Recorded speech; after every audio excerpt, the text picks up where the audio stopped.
Meus amigos, aqui estamos para dar continuidade ao estudo do Livro dos Espíritos. E amanhã de hoje nos reserva a possibilidade de analisar as questões que vão do número 371 a 378. Tais questões versam acerca do que Kardec denominou idiotismo, loucura, e fazem parte do capítulo de número 7, da volta do espírito à vida corporal, da parte segunda daquela obra, do mundo espírita ou do mundo dos espíritos. Antes de analisarmos as questões e respostas propriamente ditas, importa contextualizar a utilização das expressões idiota, cretino e até mesmo loucura por parte do codificador. Atualmente, evita-se o uso de tais expressões, procurando dar aos problemas enfrentados por aqueles que têm transtornos mentais uma conotação mais humanizada. A época do codificador, no entanto, no século XIX, os termos eram estes, daí porque, quando deles se vale, o codificador busca manter-se conforme e atualizado ao que cientificamente era linguagem corrente em Paris e no mundo da época. Se recorrermos aos dicionários, notadamente a Ruais, perceberemos que a palavra idiota, adjetivo e substantivo de dois gêneros, diz respeito à pessoa que carece de inteligência, de discernimento, um tolo, um ignorante, um estúpido. Disse também, do ponto de vista da psiquiatria, que tal pessoa se acha afetada por idiotia. A palavra tem sua raiz no grego idiotés e significa um indivíduo particular, um homem privado, isto é, fechado em torno de seus próprios problemas, diferentemente do que imaginavam os gregos, devesse ser a preocupação das pessoas que habitavam as suas cidades-estados, porque eram aqueles homens voltados para os interesses comuns. Por extensão, dizia-se no início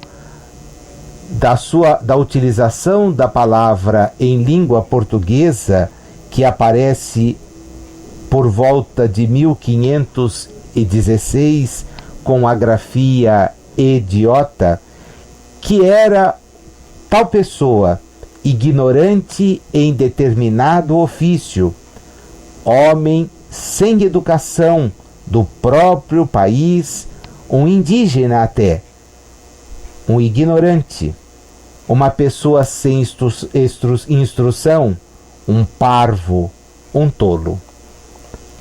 Cretino, por sua vez, é de quem sofre de um estado patológico, o cretinismo, e o seu uso era corrente na França, sendo anotado a partir de 1750, Cretin, como o próprio Ruais nos afirma.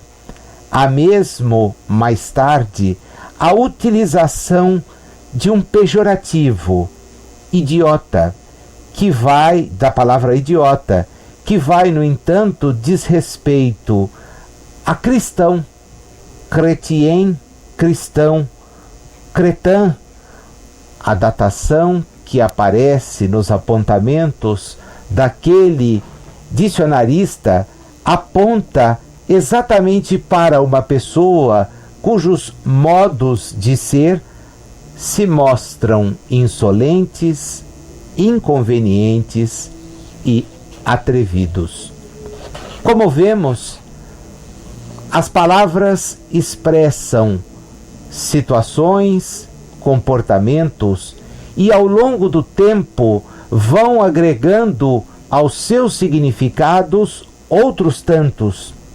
Daí porque o exame do próprio dicionário vai nos trazer a maneira de encarar tais termos, inclusive do seu aspecto pejorativo, falando de alguém que se mostra parado, sem inteligência, sem discernimento, estúpido e imbecilizado. Quando nos voltamos para a questão do ponto de vista espírita, vamos ver que Kardec adota em relação ao tema e aos problemas uma postura do pesquisador. Ele quer saber detalhes, porque se estamos dentro do conceito da volta do espírito à vida corporal, é importante saber se esta volta se faz em plenitude de condições. Constatamos, porém, pela observação do cotidiano, que nem todos assim regressam para as experiências na matéria. E é da presença de tais companheiros nossos de jornada, demonstrando o embotamento, demonstrando comportamentos diversos do normal, que surge a curiosidade. Está na questão de número 371 a seguinte indagação: tem algum fundamento o pretender-se que a alma dos cretinos e dos idiotas é de natureza inferior? A entidade que responde é muito clara: nenhum. Eles trazem almas humanas, e não raro mais inteligentes do que supondes, mas que sofrem da insuficiência dos meios de que dispõem para se comunicar, da mesma forma que o mudo sofre da impossibilidade de falar. Percebamos a logicidade da resposta. Ela nos antecipa uma visão que é muito mais avançada do que a visão que exteriorizamos, porque se tais elementos sofreram no transcurso da história segregação, depreciação, os espíritos vêm nos dizer que têm estes nossos irmãos a mesmíssima constituição espiritual que temos. Não dispõem, como veremos mais adiante, de elementos aptos a lhes permitirem comunicar-se, viver uma vida de relação em plenitude. Mas por quê? É exatamente perseguindo tal informação que na revista Espírita do mês de junho do ano de 1860, Allan Kardec solicita a permissão para ouvir o depoimento de um espírito, valendo-se da evocação técnica que tanto usava quando estava no exercício da preparação da codificação espírita. Está lá registrado que na Sociedade Espírita, no dia 25 de maio de 1860, ele endereçou a São Luís a seguinte colocação: Charles de Saint-G, ele não continua, é um jovem idiota de 13 anos, vivo, e cujas faculdades intelectuais são de tal nulidade que nem conhece os pais e apenas pode alimentar-se. Há nele uma parada completa do desenvolvimento em todo o sistema orgânico. Pensou-se que poderia ser assunto de estudo interessante sob o ponto de vista psicológico. Daí, gostaríamos de saber: poderíeis dizer-nos se podemos invocar o espírito dessa criança? Ao que São Luís responde: podeis evocá-lo como se fosse um morto. Vossa resposta faz-nos supor que a evocação poderia ser feita em qualquer momento. Sim, responde aquela entidade, sua alma se liga ao corpo por laços materiais, mas não por laços muito firmes. Ela pode sempre desprender-se. E eis então que é evocado. E ao apresentar-se, grafa o espírito chamado: sou um pobre espírito ligado à terra, como a ave por um pé.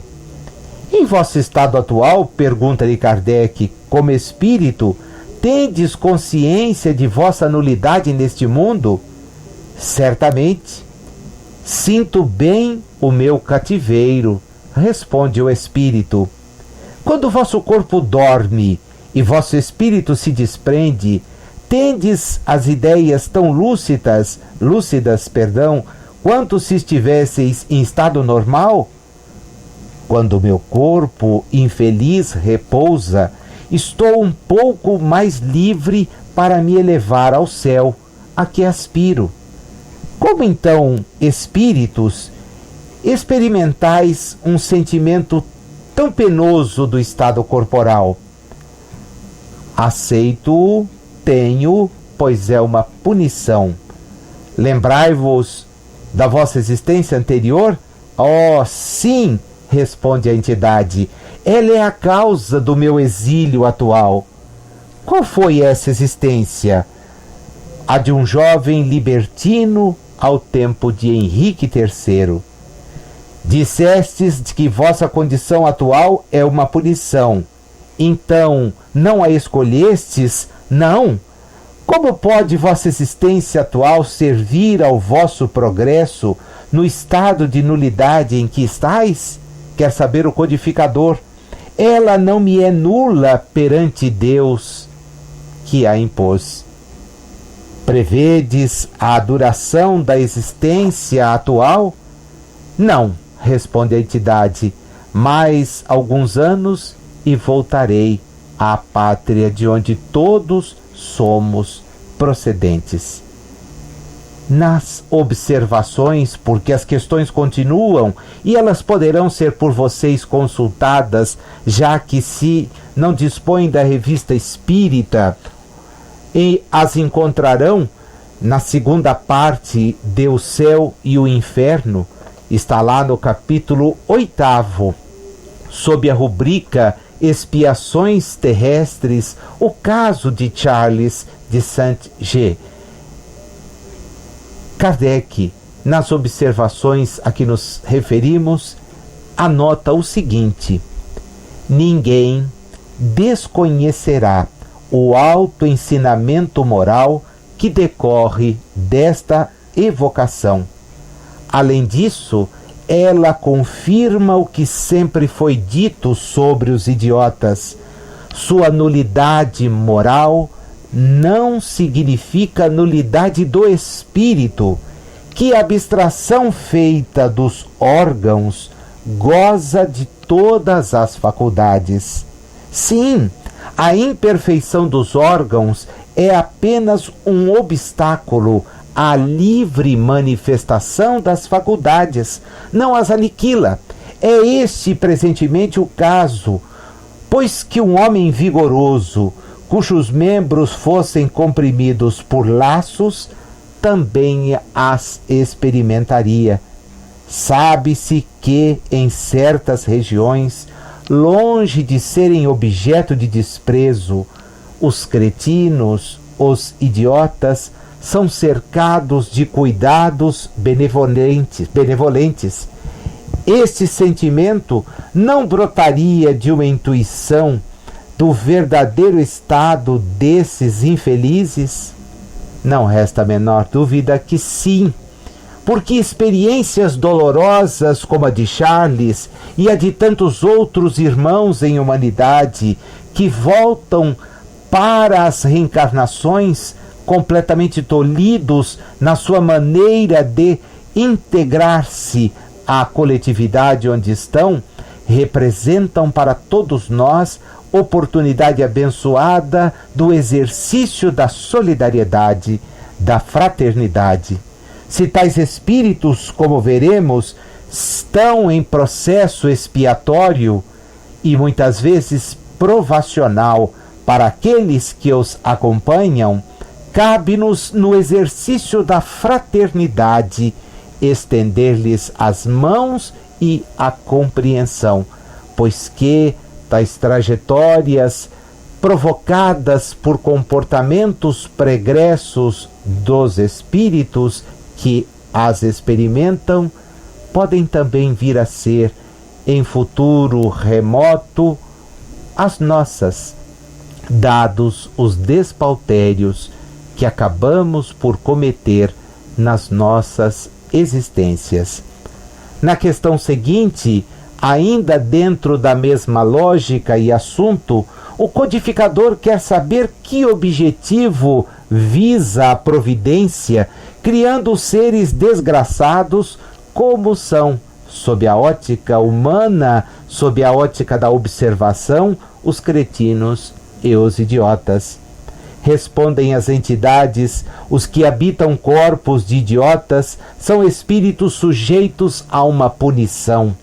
Sofrem por efeito do constrangimento que experimentam e da impossibilidade em que estão de se manifestarem mediante órgãos não desenvolvidos ou eventualmente desmantelados.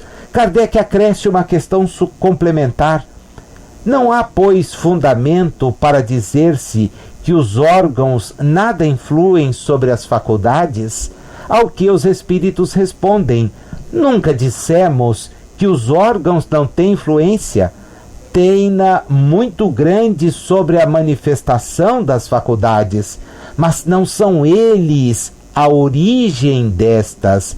Aqui está a diferença. E didaticamente, como a querer que fixássemos a lição, legam-nos uma maneira de encarar o problema.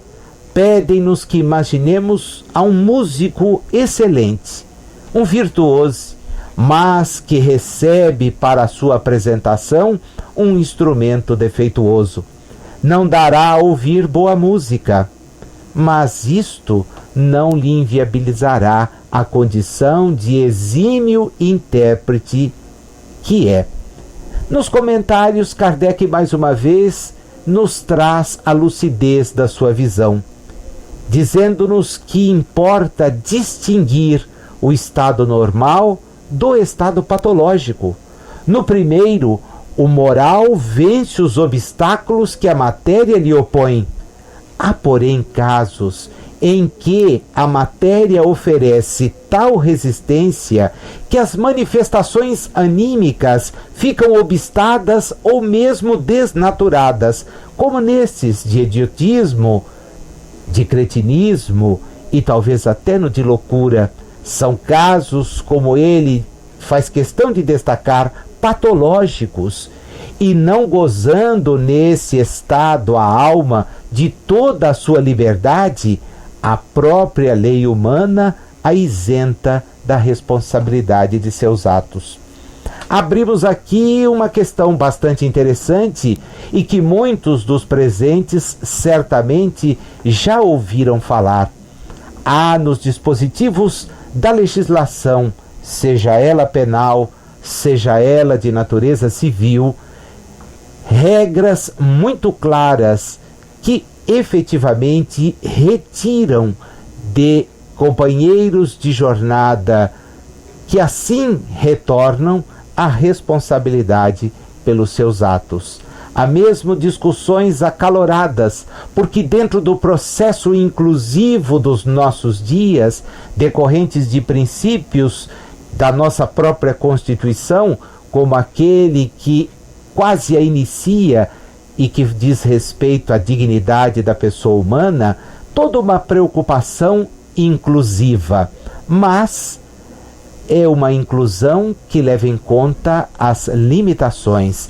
Devemos trazer tais pessoas para o convívio, incorporá-las à sociedade que precisa ampará-las e deve protegê-las, mas não podemos esperar atos de sua parte que estejam além da capacidade por elas mesmas ostentada. Na questão 373, Kardec quer saber qual será o mérito da existência de seres que, como cretinos e os idiotas, não podendo fazer o bem nem o mal, se acham incapacitados de progredir. É uma expiação, insistem os espíritos, decorrente do abuso que fizeram de certas faculdades. É um estacionamento temporário. A justiça divina se manifesta em plenitude.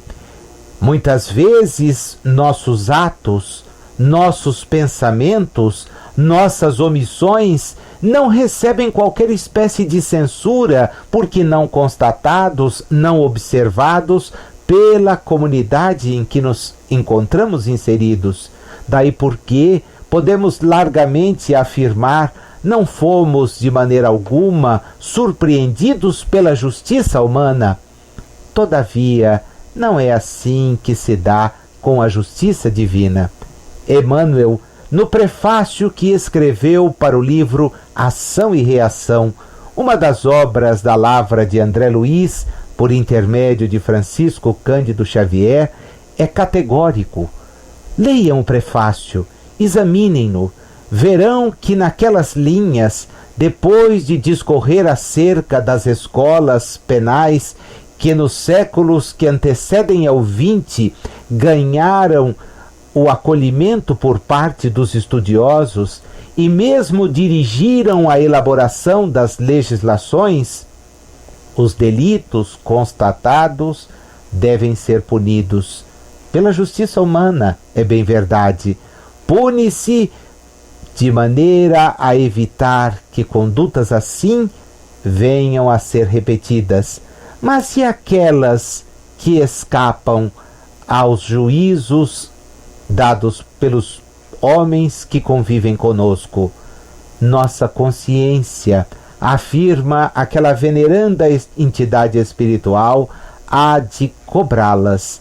Tais faltas cometidas contra a lei não escaparão, porque nossas consciências, para evoluírem, para mostrarem-se aptas a novas posições na realidade mais ampla de onde procedemos, precisarão estar escoimadas, limpas de eventuais faltas. Daí porque daremos cumprimento àquela sábia colocação de Allan Kardec em O Céu e o Inferno, quando, examinando a ótica do ajuste das nossas próprias consciências perante as leis divinas, nos fala sobre os 3 passos que haveremos de dar, de cumprir.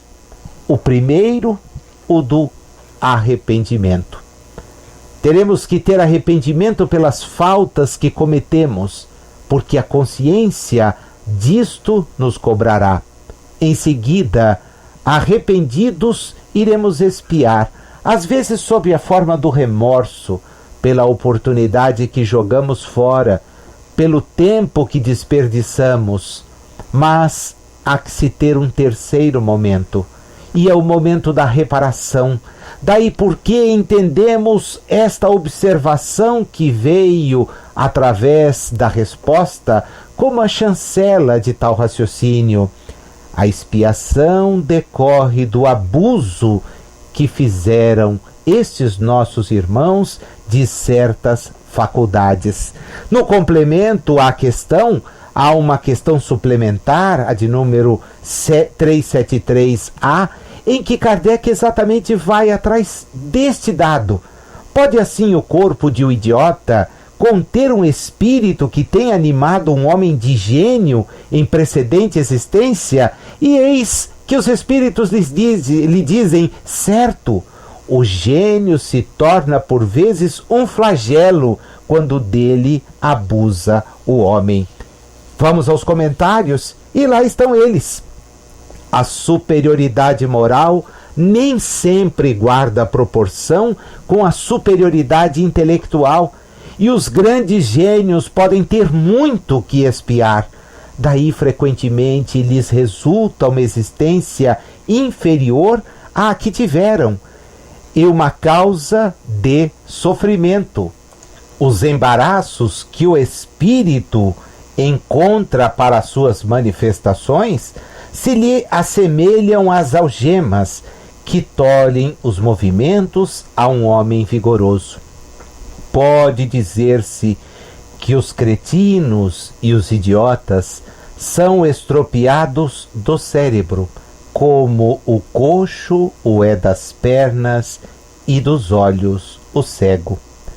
Para encerrar esse conjunto de questões que versam sobre o idiotismo, o cretinismo, Kardec, naquela que recebe o número 374, quer saber se na condição de espírito livre tem o idiota consciência do seu estado mental. A resposta diz-nos que frequentemente sim. Compreende que as cadeias que lhe obstam ao voo são ao mesmo tempo prova e expiação.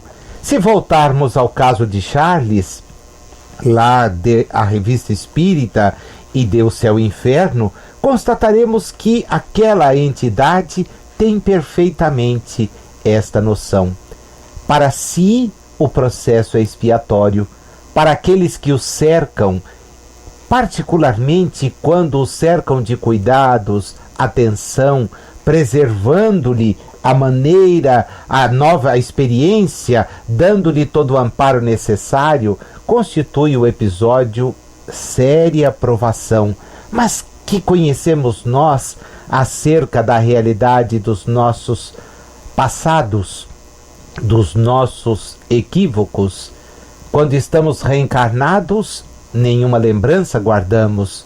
Devoltos à realidade mais ampla, é bem possível que tenhamos condições de descobrir que aqueles aos quais ajudamos são espíritos em relação aos quais possuímos largos débitos, e muitas vezes podemos ter sido para eles a causa de tropeço.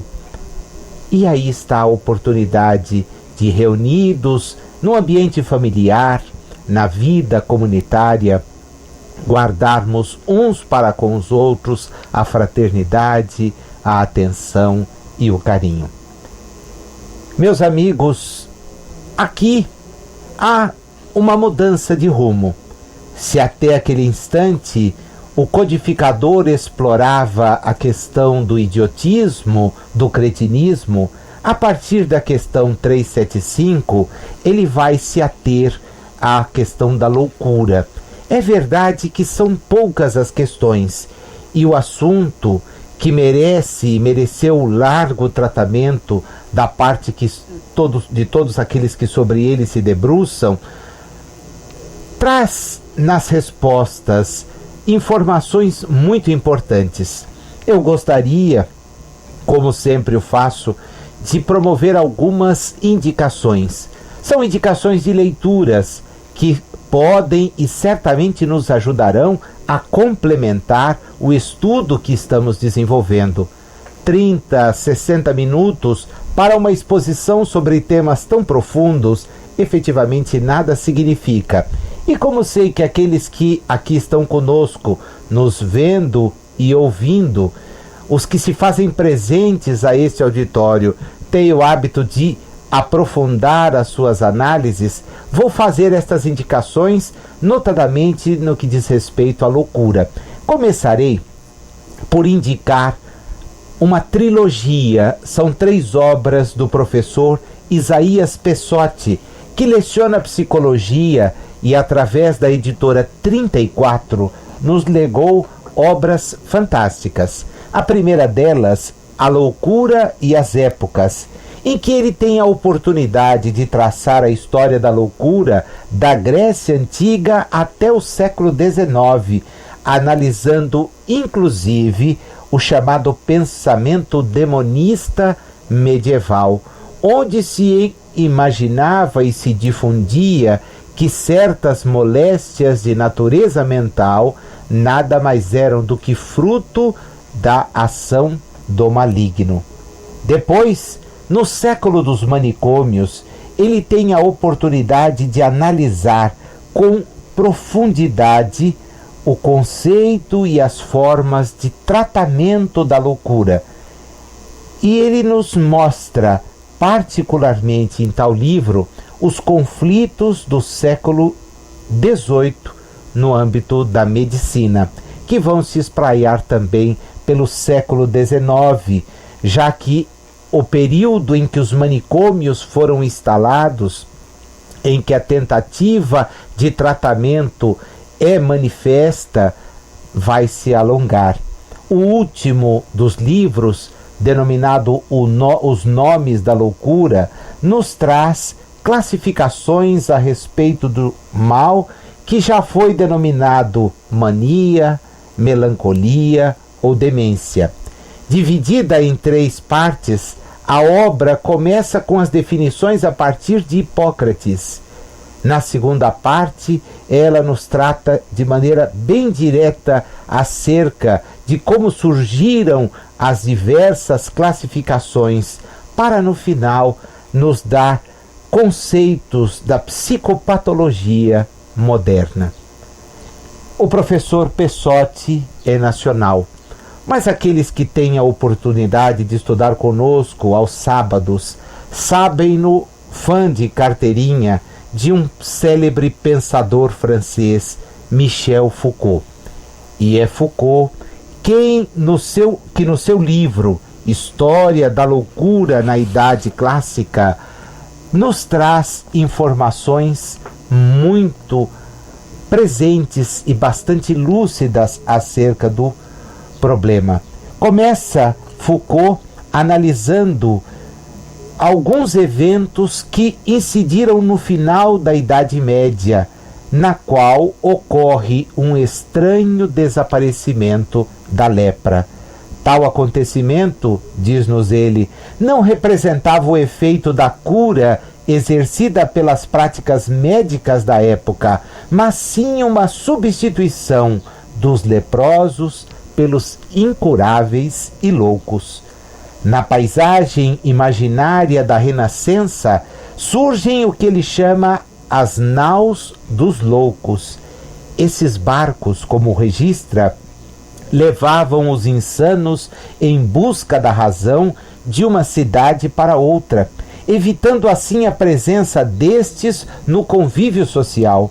Em algumas cidades da Europa, existiram lugares de detenção para os insanos, como a conhecida Torre dos Loucos de Caen.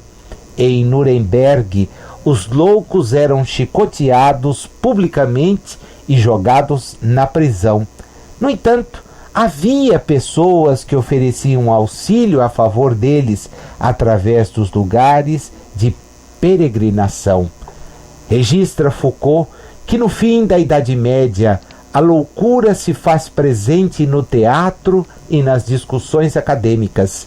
Diante de tantos discursos e questionamentos acerca da insanidade, no século XV ela passa a assombrar a imaginação do homem da época, havendo até mesmo, como ele nos afirma, uma substituição do tema da morte ou do temor da morte pelo da loucura.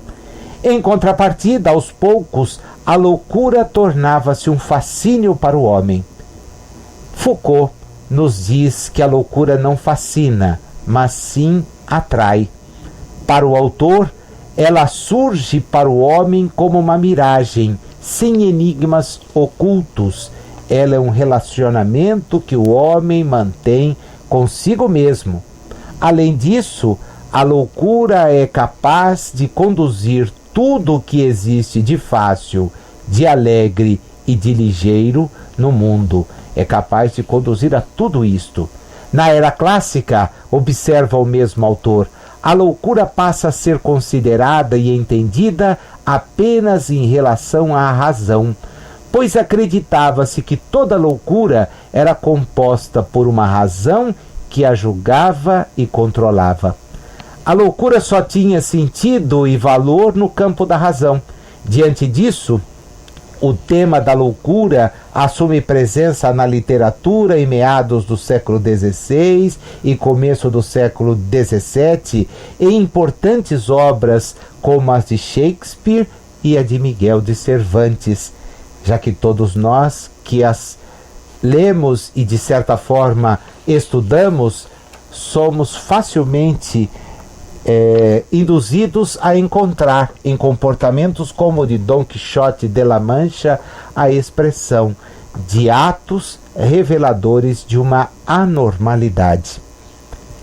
Gostaríamos e poderíamos comentar tais obras se o nosso tempo fosse maior, mas sabemos que vocês que aqui estão conosco certamente poderão aprofundar as suas análises a partir da consulta a tais obras. E há uma última que eu gostaria de indicar, esta que tenho aqui em mãos, que foi escrita por nossa amiga, admirável trabalhadora da causa espírita, integrante, participante efetiva do movimento espírita, que é Sueli Schubert.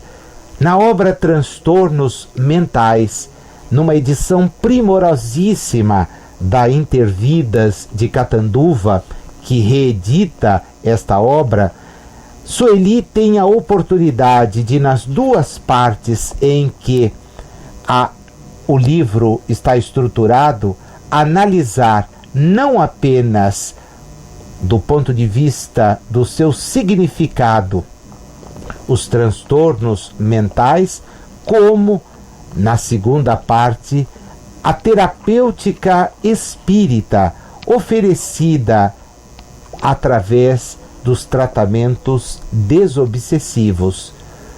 Os transtornos mentais, nos diz ela, atingem inumerável parcela da humanidade.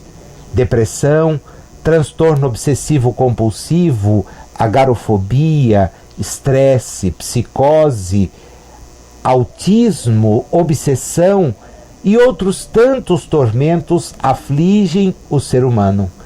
Há na obra uma abordagem espírita dessa problemática, a começar pelos seus diversos matizes, os psiquiátricos, os psicológicos e mesmo os objetivos.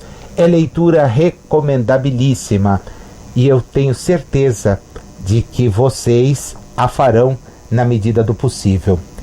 Antes de entrar e retornar ao exame das questões, agora sobre a loucura, eu gostaria de chamar a atenção para um pequeno trecho que está no livro No Mundo Maior, que André Luiz e Francisco Cândido Xavier nos oferecem.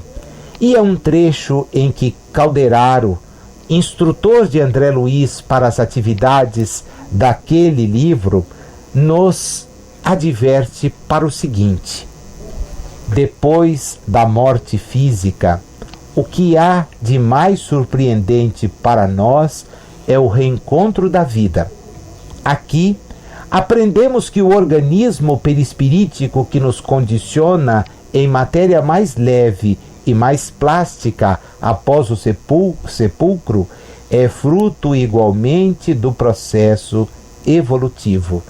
E numa citação que já repeti várias vezes, nos alerta sobre o seguinte: não somos criações milagrosas destinadas ao adorno de um paraíso de papelão. Somos filhos de Deus e herdeiros dos séculos, conquistando valores de experiência em experiência, de milênio a milênio. Não há favoritismo no templo universal do Eterno, e todas as forças da criação aperfeiçoam-se no infinito. A crisálida de consciência que reside no cristal a rolar na corrente do rio, aí se acha em processo liberatório. As árvores, que por vezes se aprumam centenas de anos a suportar os golpes do inverno e acalentadas pelas carícias da primavera, estão conquistando a memória. A fêmea do tigre, lambendo os filhinhos recém-natos, aprende rudimentos do amor. O símio, guinchando, organiza a faculdade da palavra. Em verdade, Deus criou o mundo, mas nós nos conservamos ainda longe da obra completa. Os seres que habitam o universo ressumbrarão, verterão suor por muito tempo a aprimorá-lo. Assim também, adverte-nos aquele instrutor, a individualidade. Somos criação do autor divino e devemos aperfeiçoar-nos integralmente. O Eterno Pai estabeleceu como lei universal que seja a perfeição obra de cooperativismo entre Ele e nós, os seus filhos. Pois bem, estas colocações estão no capítulo em que André Luiz tem a oportunidade de examinar um interno em um hospital para tratamento de pessoas que trazem moléstias mentais graves. E o instrutor lhe chama a atenção, pedindo-lhe que observe o cérebro físico do companheiro que ali está reencarnado. André faz a observação e é ao mesmo tempo convidado pelo instrutor a traçar um paralelo. Observe também, diz-lhe Calderaro, o cérebro do irmão espiritual que acompanha este nosso atendido. E André Luiz fica estupefato, porque as mesmas regiões que no encarnado demonstravam a incidência de gravidade estão também elas imantadas e demonstram a mesma incidência, similaridade naquele que está desencarnado. E é aí que Calderaro lhe oferece preciosíssimas lições. Todos certamente voltaremos à obra, os que já leram, para se recordarem destas lições preciosas. Os que não a leram certamente estarão ou permanecerão atentos, porque as informações ali contidas são de uma envergadura fenomenal. Eu vou me ater, todavia, a uma parte deste capítulo específico em que Calderaro tem a oportunidade de nos legar o seguinte ensinamento: não podemos dizer que possuímos 3 cérebros simultaneamente. Temos apenas um, que porém se divide em 3 regiões distintas. Tomemo-lo como se fora um castelo de 3 andares. No primeiro, situamos a residência de nossos impulsos automáticos, simbolizando o sumário vivo dos serviços realizados. No segundo, localizamos o domicílio das conquistas atuais, onde se erguem e se consolidam as qualidades nobres que estamos edificando. No terceiro, temos a casa das noções superiores, indicando as eminências que nos cumprem atingir. Num deles moram o hábito e o automatismo, o primeiro. No outro, residem o esforço e a vontade, o segundo. E no último, demoram o ideal e a meta superior a ser alcançada. Distribuímos deste modo nos 3 andares o subconsciente, o consciente e o superconsciente. Como vemos, possuímos em nós mesmos passado, presente e futuro. É aí, talvez, que conseguimos encontrar pistas, porque muitas vezes a pessoa que adota um comportamento que lhe facilita a relação com os demais de repente, por questões que são amplíssimas e que talvez não nos seja possível esquadrinhar agora, têm ou passam a adotar comportamentos que chocam, anormais mesmo, de tal forma que no passado eram segregadas e hoje, com muito acerto, acabam sendo incluídas dentro das suas próprias relações familiares com cuidados mais específicos e diretos, de maneira a que os familiares possam ajudá-las a superar eventuais dissabores pelos quais, é bem verdade, e nós gostaríamos de registrar, todos passam. Aquele que experimenta o estado anormal, mas também aqueles que estão à sua volta. Kardec, para onde voltamos agora, pergunta às entidades: qual, na loucura, a situação do espírito? Recebe como resposta: o espírito, quando em liberdade, recebe diretamente suas impressões e diretamente exerce sua ação sobre a matéria. Encarnado, porém, ele se encontra em condições muito diversas e na contingência de só o fazer com o auxílio de órgãos especiais. Altere-se uma parte ou conjunto de tais órgãos e eis que se lhe interrompem no que destes dependam a ação ou as impressões. Se perde os olhos, fica cego. Se o ouvido, torna-se surdo, etc.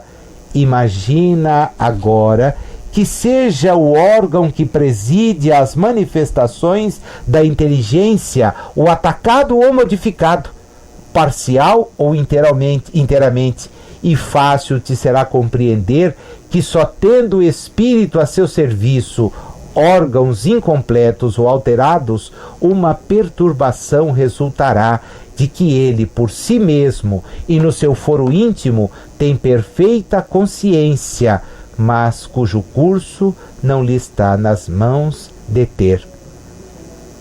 É grave a colocação, é séria, e vem acrescida de um complemento, pois que na questão A desta mesma 375, Kardec quer saber, então, o desorganizado é sempre o corpo e não o espírito? Exatamente. Exatamente, lhe dizem os espíritos, mas convém não perder de vista que assim como o espírito atua sobre a matéria, também esta reage sobre ele, dentro de certos limites, e que pode acontecer impressionar-se o espírito temporariamente com a alteração dos órgãos pelos quais se manifesta e recebe as impressões. Pode mesmo suceder que, com a continuação durante longo tempo a loucura, a repetição dos mesmos atos acabe por exercer sobre o espírito uma influência de que ele não se libertará, senão depois de se haver libertado de toda impressão material. Que riqueza de detalhes! Que informação preciosa! Que maneira lúcida de observar!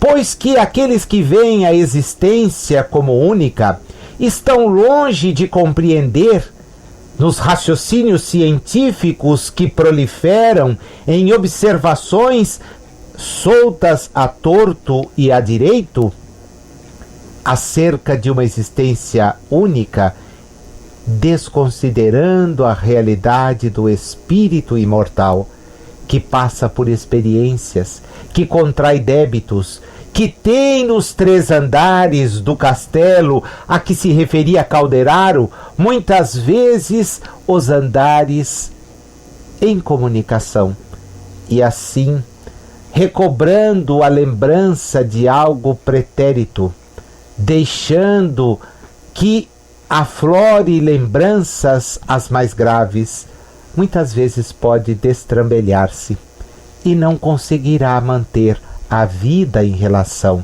Os parentes serão os inimigos. O sentimento de perseguição estará aflorado. As situações passarão a ser as mais esdrúxulas e estão aí descritos, infelizmente, sob os mais diversos nomes, sintomas que expressam comportamentos anormais que fogem da realidade e para os quais qual a resposta? Se não for na pré-existência do espírito, as respostas serão vagas e insatisfatórias. Na pergunta de número 376, por que razão a loucura leva o homem algumas vezes ao suicídio?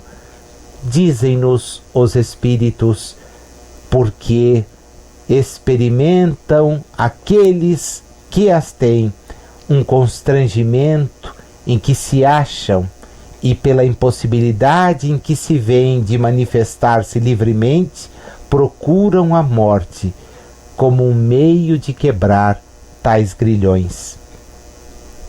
É sério e grave. Na 377, depois da morte, o espírito do alienado se ressente do desarranjo de suas faculdades?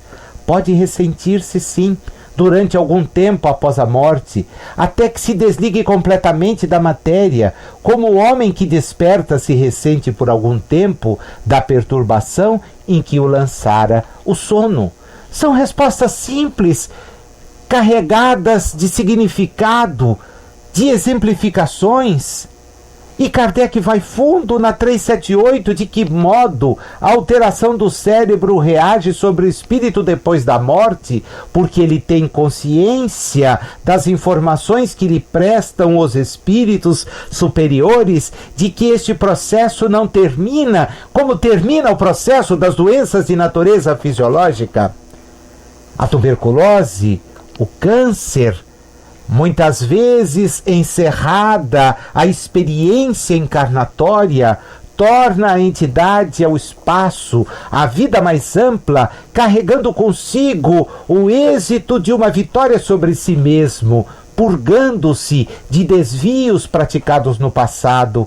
Mas eis que aqueles que experimentam o dissabor de comportamentos como os da loucura acabam por tornar desprovidos deste equilíbrio, e vem aí, e desta mesma satisfação, vem aí os espíritos nos dizerem: um peso oprime o espírito, e como ele não teve a compreensão de tudo o que se passou durante a sua loucura, sempre se faz mistério um certo tempo, a fim de se pôr ao corrente de tudo. Por isso é que quanto mais durar a loucura no curso da vida terrena, tanto mais lhe durará a incerteza, o constrangimento depois da morte. Liberto do corpo, o espírito se ressente por certo tempo da impressão dos laços que àquele o prendiam. E a Revista Espírita, meus amigos, está repleta de informações sobre o assunto. Gostaria de lhes indicar a leitura do que está no mês de agosto do ano de 1865, num artigo denominado Problema Psicológico, onde dois irmãos idiotas trazem a sua comunicação para que seja analisada por parte do codificador. E há mesmo uma estatística da loucura no mês de julho de 1866, na qual, apresentada por Kardec, e através do exame dos seus dados, coletados desde 1835, tem ele a chance de demonstrar, diferentemente do que pretendiam aqueles que à época combatiam a doutrina espírita, que o conhecimento espírita não provoca males de loucura. Pelo contrário, ajuda a entender com profundidade e com seriedade porque tais males existem em relação àqueles que os experimentam. Contribui de maneira efetiva para que se possa dar à situação, ao problema vivenciado, um tratamento adequado, justo, compreensivo, de muita aceitação e de muito amor. Teríamos muito para conversar e lamentamos que a exiguidade do nosso tempo não o permita. Mas temos estudos e estes estudos prosseguem além desses instantes em que aqui estamos. Eu sei que vocês o farão e gostaria de sugerir que os desenvolvessem, levando em conta, mais uma vez, uma instrução que nos vem de Eusébio, através do próprio André Luiz e Francisco Cândido Xavier, na obra No Mundo Maior. Desta vez vamos nos centrar no capítulo de número 2, e eu vou pedir licença para ler. Lerei da maneira mais pausada possível, porque as palavras dizem por si. Tanta loucura, qual a razão de ser? Diz-nos Eusébio: até quando seremos gênios demolidores e perversos, ao invés de sermos servos leais do Senhor da vida? Temos sido soldados dos exércitos da ilusão, deixando à retaguarda milhões de túmulos abertos sob aluviões de cinza e fumo. Debalde exortou-nos o Cristo a buscar as manifestações do Pai em nosso próprio íntimo. Mas quem somos nós? Aqueles que cevam e expandem unicamente o egoísmo e a ambição, a vaidade e a fantasia na crosta planetária. Contraímos pesados débitos e escravizamo-nos aos tristes resultados de nossas obras, deixando-nos ficar indefinidamente na messe dos espinhos. Foi assim que atingimos a época moderna, em que a loucura se generaliza e a harmonia mental do homem está a pique de sossobro. De cérebro envolvido e coração imaturo, requintamo-nos presentemente na arte de esfacelar o progresso espiritual. Reflitamos, meus amigos, mas reflitamos profundamente. As informações que a doutrina nos oferece acerca da realidade espiritual, da nossa condição de espíritos que preexistem à existência e a ela sobreviveremos, das responsabilidades que temos, porque, como nos adverte Eusébio, é hora de cessar com o egoísmo, é hora de cessar fazer calar a ambição. É preciso parar com a nossa vaidade, esquecer as fantasias e atentar que estamos na oportunidade abençoada da reencarnação para evoluir. Que possamos assim fazê-lo, contando sempre com a proteção dos bons espíritos. Que a paz fique com todos vocês.